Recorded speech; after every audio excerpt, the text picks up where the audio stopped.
Hello everyone, welcome to News Mongolia on MNB World. It's Tuesday, October the 4th. I am Batsir Namshir. And our top stories for today. Triple system oxygen plant has been put into operation in Dornogovi province. Commercial banks are increasing their saving interest rates. The State Bank of Mongolia issues 5.6 million shares. For other news, stay tuned.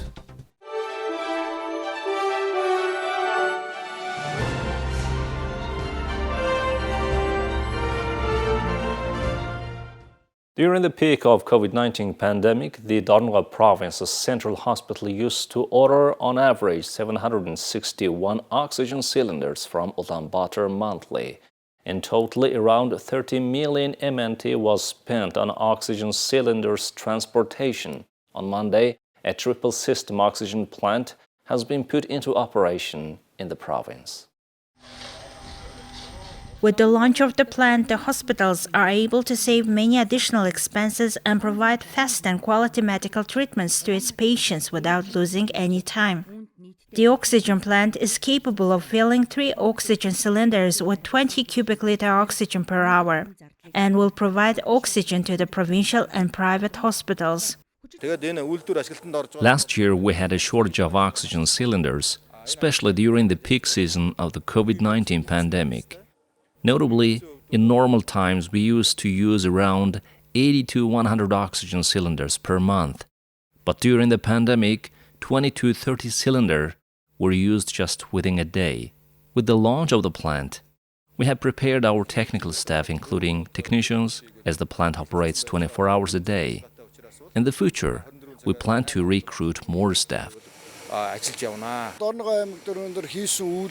During the pandemic, all hospitals faced challenges. I think the whole country suffered from a shortage of oxygen cylinders. Therefore, this project was implemented by the Ministry of Health. The newly built plant solves not only the supply of oxygen cylinders, but also solves air vacuuming system needs. I hope this plant will play an important role in increasing the quality of medical services in Dornogovi province.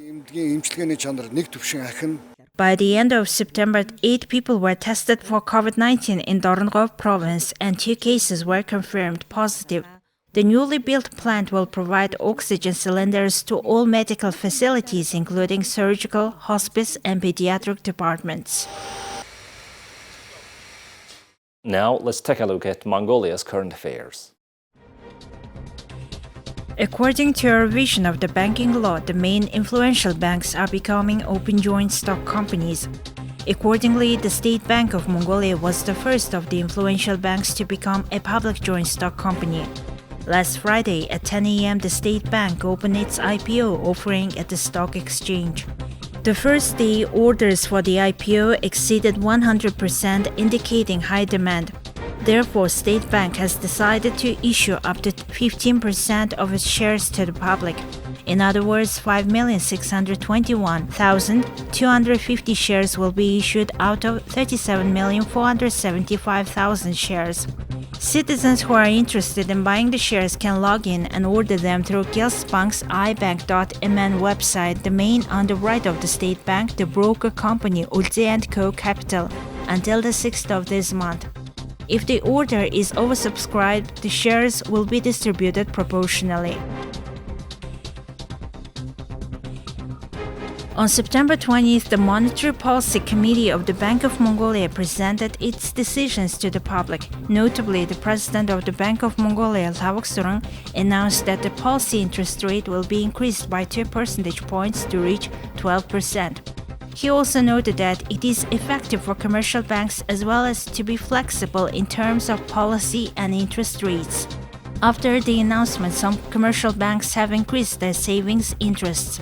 Notably, Golomt, Hess, and Hambank have increased their MNT savings interest rates by up to 3%. Therefore, the interest rate for savings of up to 12 months has increased to 9.3 to 11%. As for foreign currency deposits, the monthly interest rate was set to 0.6% to 1.7%. As of September this year, the inflation in Mongolia is equal to 14%, and it is at 14.8% in Ulaanbaatar city, which is somewhat decreased compared to the previous months. Lately, young people and families prefer spending their leisure time hiking and jogging. For the last couple of years, the number of people hiking in the Bogtang Mountains protected area has notably increased. However, this seemingly harmless pastime has its negative consequences on the environment and nature.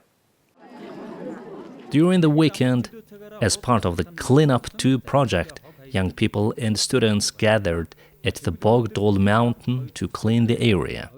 The area, including 5 main locations such as Dogoitsarang, Chingiste Old and Zaiseng Hill, were cleaned. With the support of the Ministry of Nature, Environment and Tourism, the Club of the Progressive Social Democrats, Bogtang Mountains Protected Area Administration, young people from the Clean Up 2 project and students from private universities have gathered here to clean the area across 5 designated locations. The Ministry of Nature, Environment and Tourism praised the initiative and efforts of the Clean Up 2 project and noted that it will positively affect the youth's attitude towards nature and the environment. Over the last couple of months, the locations near the natural protected areas were cleaned. In total, 1,446 tons of garbage and trash were collected. Now we are working towards getting rid of the pit toilets. Therefore, we think it's really important to nourish and encourage young people's positive attitude towards nature preservation and environmental protection. I am a university freshman. This is my first time taking part in such a cleaning event. I really appreciated that a lot of young people have gathered here, attaching great importance to this cleanup initiative. Environmental degradation is a result of the dynamic interplay of socio-economic, institutional and technological activities. Environmental changes may be driven by many factors, including economic growth, population growth, urbanization, rising energy use, and transportation. The students taking part in these cleaning activities noted that such activities should be organized more often and called for people to adopt positive habits towards saving our planet. You're watching News Mongolia on MNB World. Now let's take a look at currency exchange rates provided by Mongol Bank.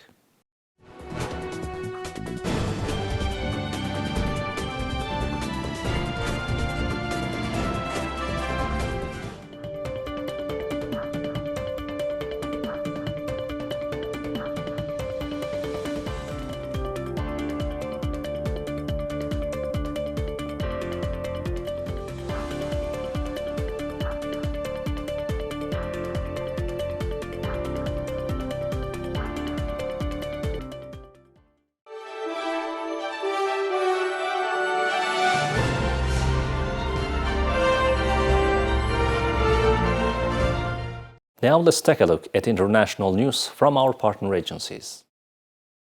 Vladimir Putin's military draft changed everything for throngs of Russians who have fled their country since the mobilization was announced last month, according to recent arrivals in Istanbul. Nicky Proshin left St. Petersburg this week as huge numbers of men escaped following the September 21st declaration of a partial mobilization for the war in Ukraine. Turkey, which maintained air links with Russia while other countries blocked flights, has been a popular destination for those living for anywhere they can reach. Proshin, a YouTube vlogger originally from the Siberian city of Omsk, said setbacks on the battlefield had eroded support for the war, even among patriotic Russians. Well, so I arrived to Istanbul just 4 days ago, and the main reason is I am escaping my country, Russia, because of some political decisions of our government. Basically, we have a long-lasting war with Ukraine that started back in February.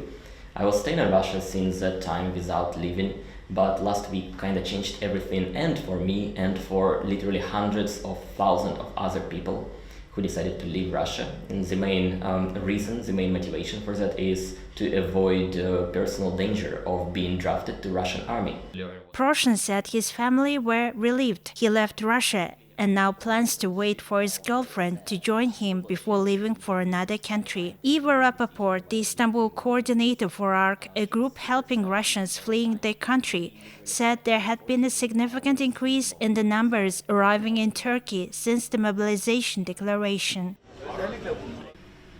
Nobody wants to stay and die for Putin, so it's really hard to travel abroad when you cannot use your bank accounts, when it's also difficult to get foreign currency from inside of Russia because of the internal restrictions. So this is quite an issue even for the people who have income or savings or whatever. Many Russians arriving in Turkey after the start of the war have suffered shock caused by the invasion, she said, as well as difficulties in finding a place to live or ways to pay for goods due to sanctions on the Russian finance sector. Maxim Bucharov is one of those disillusioned with Putin's Russia, speaking at an anti-war demonstration near the Russian consulate in Istanbul. He said he had taken part in protests against the invasion in Moscow. I want to say to Ukrainian people that not every Russian like a brainwashed zombie. It's just want to say it's not my first time. It's my third time as this protest march. So, and I will go tomorrow and day after tomorrow and every day until I'm here. So it's also about the future. I think maybe it's first time in my life when I feel myself free, really free. I don't have any burden on my shoulders. It's been already 8 months since Russia invaded Ukraine and started the war. The Office of the United Nations High Commissioner for Human Rights verified a total of 5,996 civilian deaths during Russia's invasion of Ukraine as of September 25th. Of them, 382 were children. Furthermore, 8,848 people were reported to have been injured. However, United Nations High Commissioner for Human Rights specified that the real numbers could be higher. Now let's take a look at international current affairs. Heavy rainfall in northeastern and central Thailand caused severe flooding in many parts of the country on Monday. The situation worsened with authorities having to release water from full-brimmed dams to already overflowing rivers. With Moon River continuing to overflow, more than 7,000 people were moved into 60 shelters provided by the city, and authorities said the flood water level was continuing to rise. Rescue workers were wading through waist-high water, helping residents to evacuate. Officials issued urgent flood warnings to residents in the central provinces after the water level in Yom River rose above the river bank. There are continuing warnings of flooding in a large part of the country, including major cities like Chiang Mai, Ubon Ratchathani, and Nakhon Ratchasima. Overnight, rescue workers and locals piled sandbags next to the Yom River bank, trying to divert overflowing water away from the city. Department of Disaster Prevention and Mitigation reported floods caused by seasonal monsoon rains and overflowing rivers impacted at least 45,000 households in 35 provinces.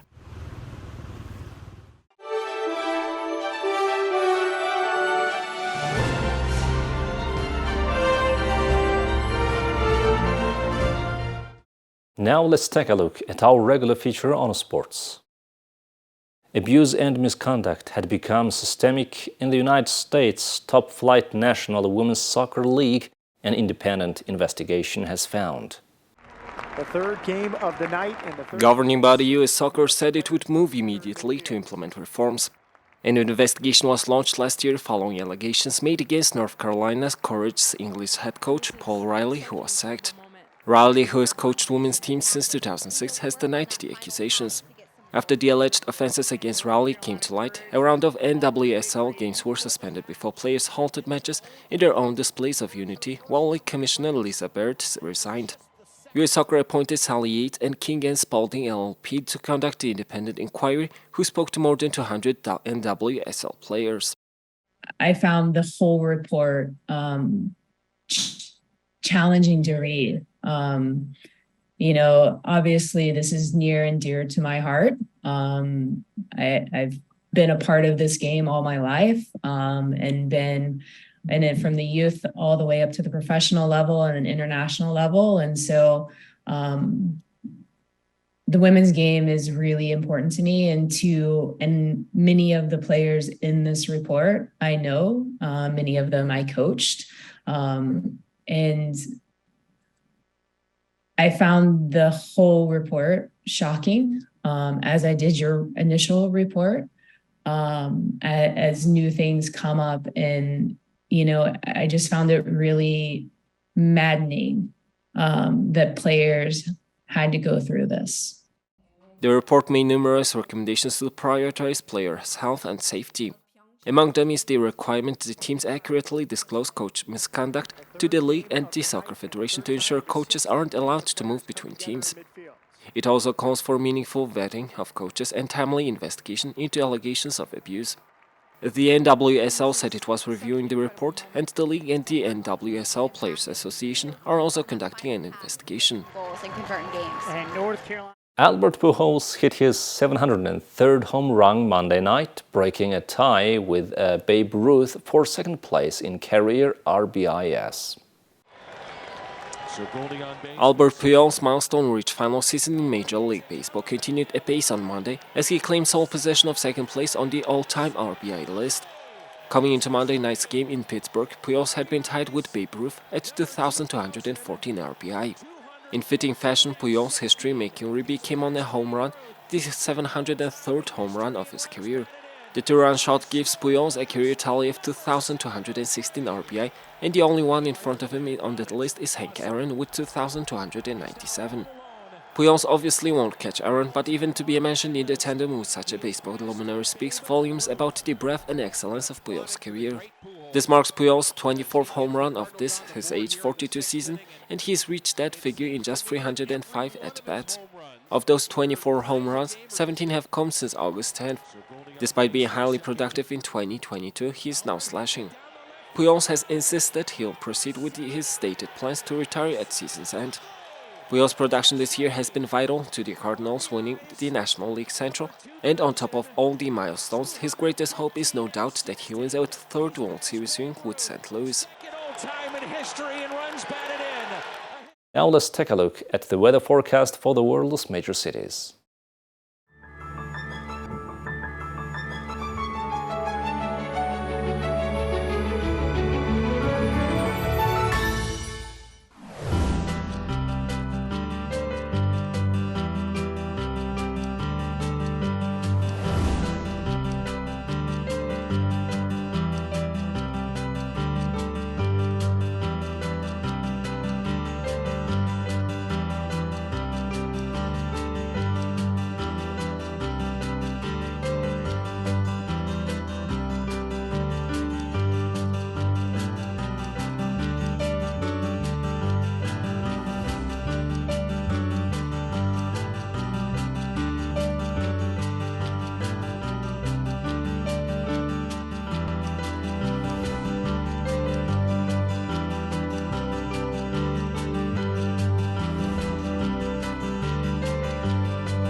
Well, that's all for today. Thank you for staying with us. We'll see you on Wednesday with more news and updates. Goodbye.